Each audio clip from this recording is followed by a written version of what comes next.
Morning, folks.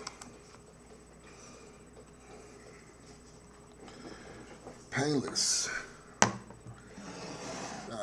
You know, I've done videos like this before, and it's just as I feel the same way in doing these videos as you know, a portion of this title, fatigue, is becoming tiresome. You know, it's, growing up,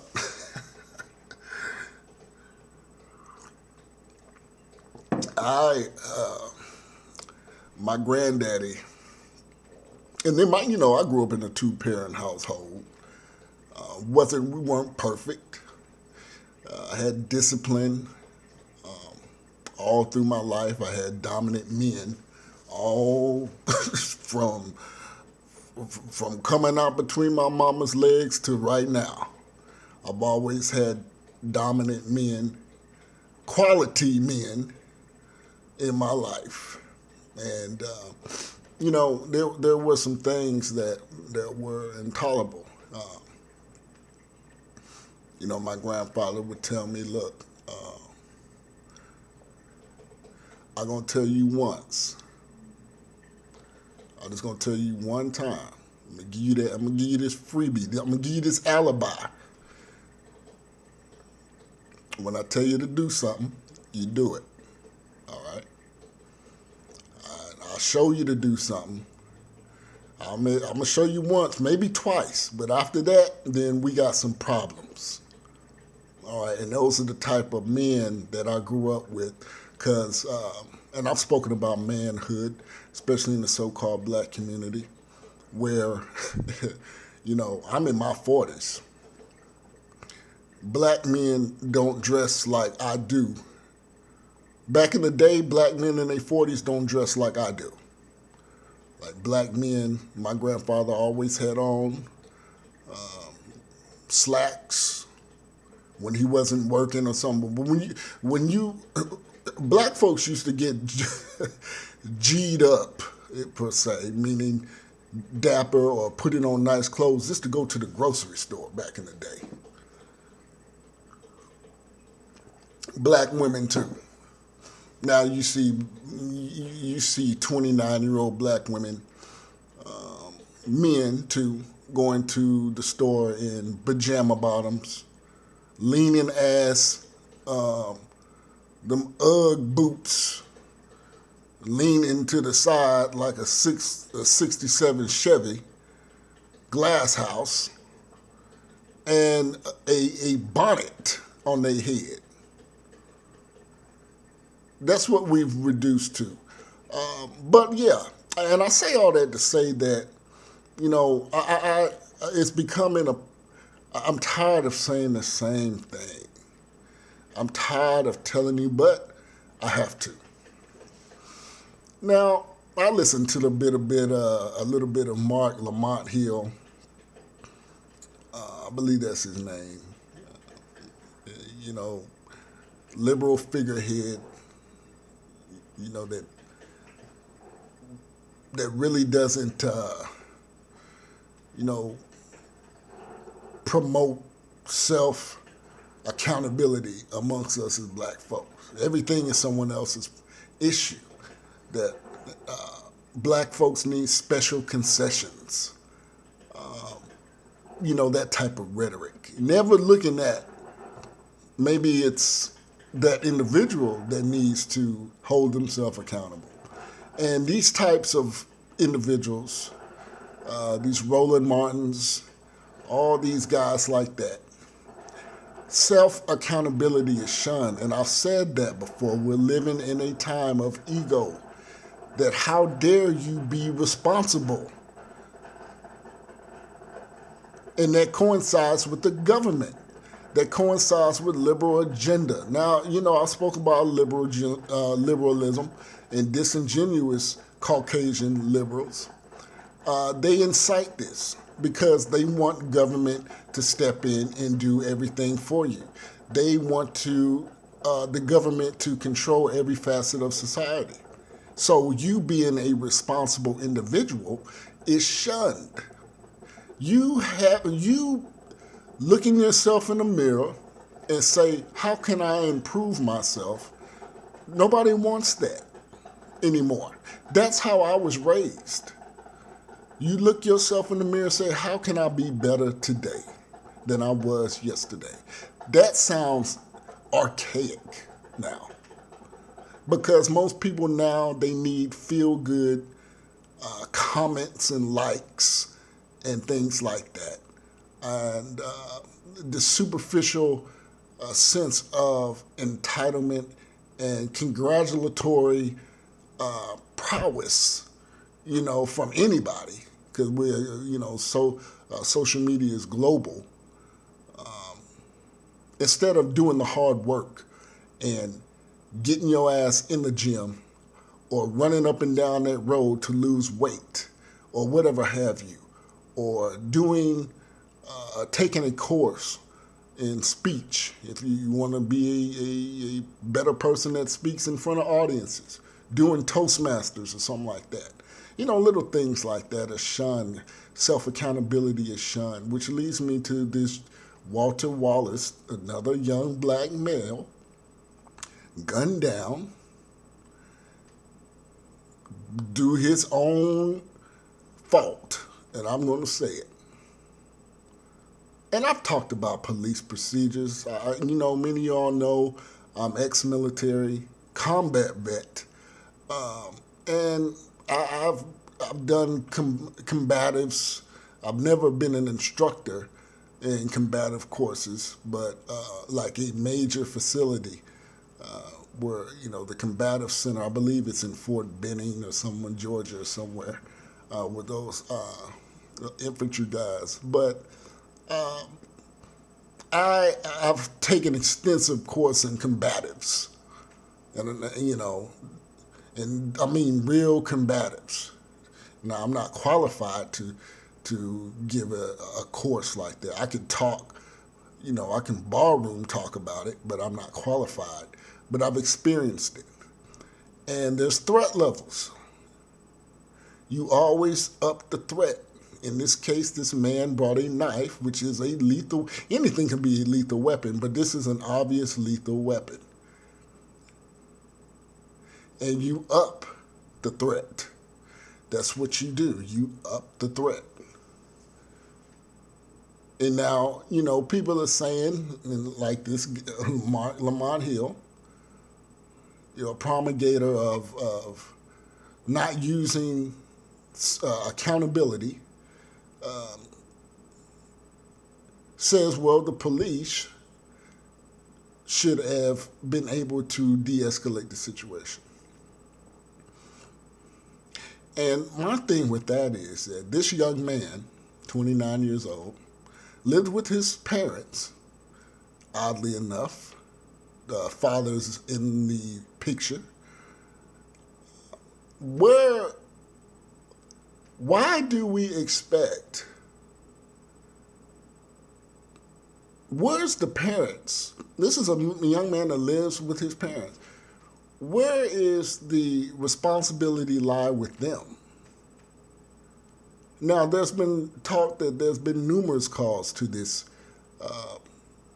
residence, to their home. Why is it the duty of the police to be? Why is it the duty of the police to be social workers? Now, you want to have some ability to de-escalate, don't get me wrong, but the idea that this is racial, that this is the reason we need police reform, what it does to me is shows that all, once again, black people are being talked about, showing out, and I've talked about how we are very low self-esteem people, will take any attention, even if it costs our lives. What about,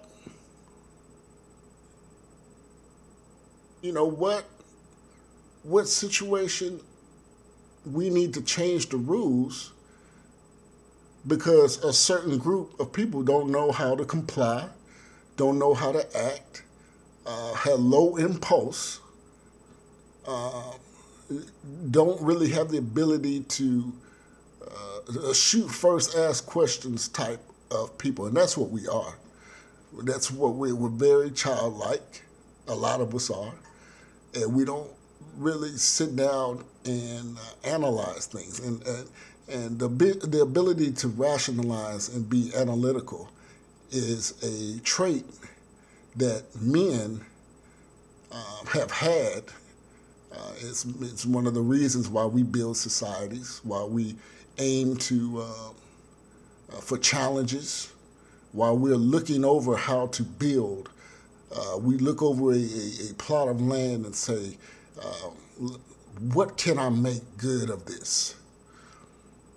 When you take that ability out of a group of men to be logical, to be rational, to be composed, to exercise a sense of delayed gratification, this is what you have. Walter Wallace's, George Floyd's, Eric Garner's, Mike Brown's. Now, well, the mental issue aspect. Mental illness is real. Not going to downplay that. But yet again, this is a tool that is used. Well, he just suffered from mental illness as a crutch, as an excuse. This man, he knew well, I believe, what he was doing.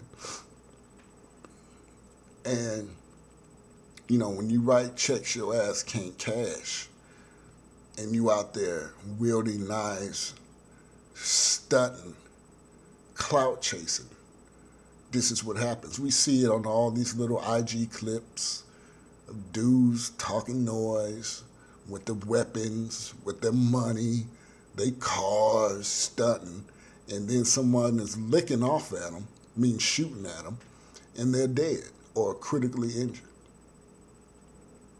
But why make these special concessions for a group of people that don't exercise these things, that don't have that ability to control themselves? Why? Why do we need police? You know, if I'm a law-abiding citizen, why do I want police reform? I mean, the police are, you know, if you're doing what you're supposed to, you're not going to encounter police. I never encounter police. And then I'm in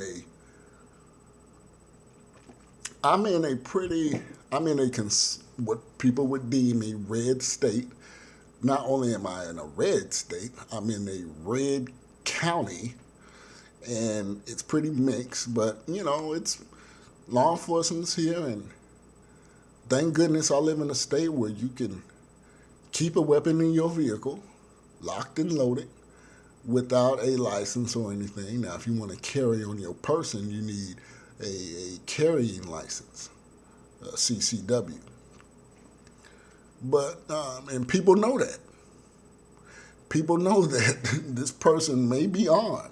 So there's a little bit of, you know, it keeps balance. Now, when you're looking at cities like Chicago, Philadelphia, New York, California, Los Angeles, where gun laws, it's no coincidence, folks, that places with hard gun laws have the most problems. I mean, shit is just so apparent. But again, we use logic. We like to shove off blame and never put any accountability into the people. This could have been avoided. It wasn't the police. It could have been avoided by this guy not wielding a knife and being chaotic and being irrational. And I refuse to always use mental illness as we all got mental issues. It doesn't give you the right to go out and brandish a knife and like, who are you trying to get at? And to me, it was more grandstanding, this overly emotional. and it cost him his life. And you see this in all these young men that are getting killed. The inability to be calm. And then, certain groups have called us animals and, out the cage, super predators, Joe Biden, anyway. So, but when I look at this behavior, what am I left to deal with? What else can I say? What else am I supposed to think when I see this type of behavior? Oh, white people made it up. No, if you look at all these cases, it's one that's been, it's never been a young or a black male just sitting calmly talking with police. It's always aggression. It's always physical. Now, these police, there have been, I'm not downgrading police that have engaged in brutal behavior. No.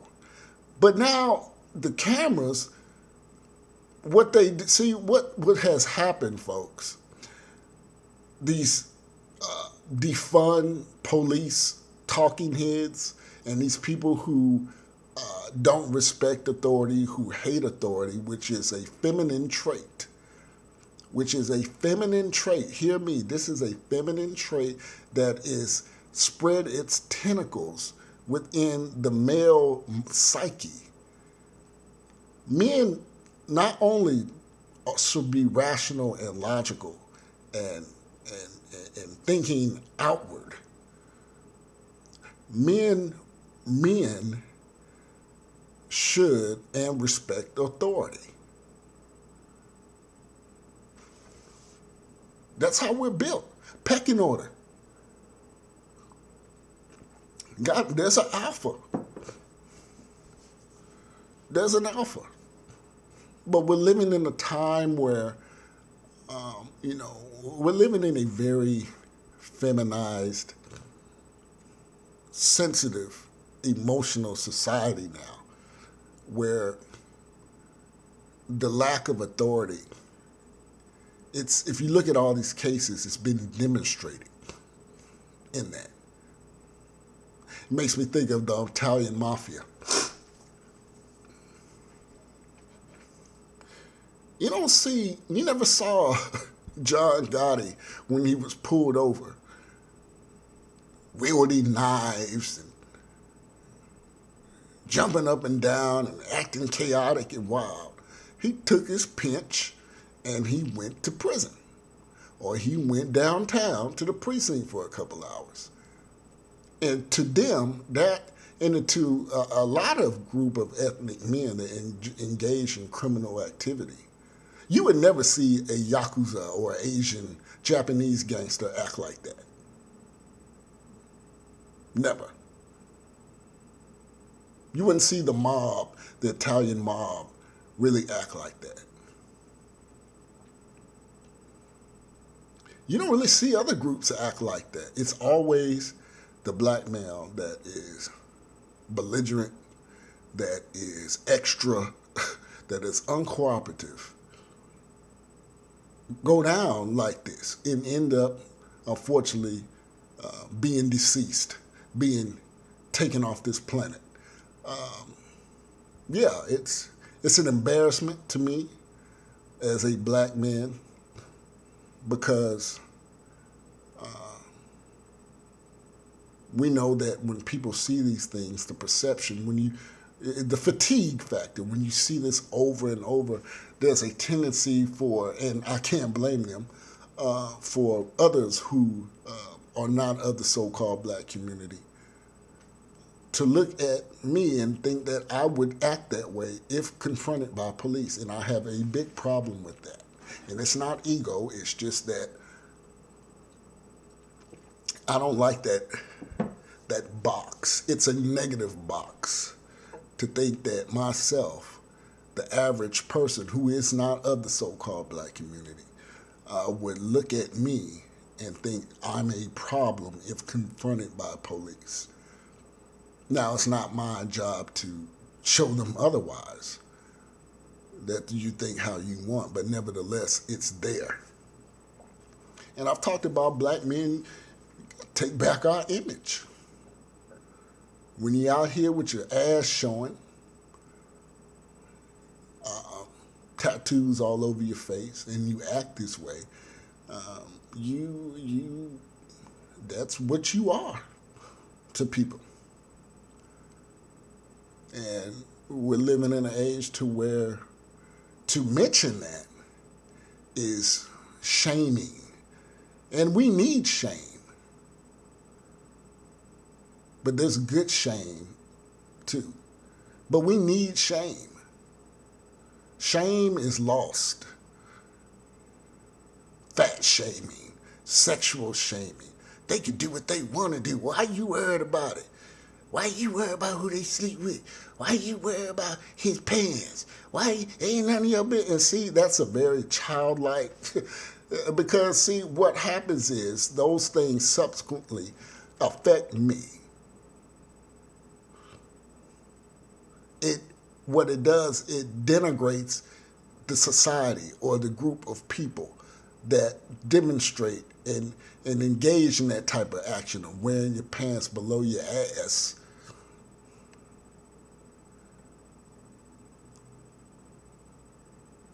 Tattoos all over your damn face, and then complain, and then you have the goddamn audacity to think nobody hired you because you black. Fool, you got lipstick, tattoo, dollar signs, purple rainbows, pink damn horseshoes. You got Lucky Charms all over your goddamn face, and then you have the audacity to think that you weren't hired or the reason you're pulled over is because you black. No, fool, you have cereal all over your damn face. And you know what? Like I said, it's just it's becoming to mention obvious is looked at as judgment, judgy, shame, where that was common back for us as black folks. It was shameful to be a single mother and roll up in the church with your belly poking out and you don't have a husband. Now you go to these churches, it's common. I mean, you know, there's no shame, not only in the so-called black community. Stretches across, this is global. Shame is necessary. Shame keeps order and balance, and it's non-existent now.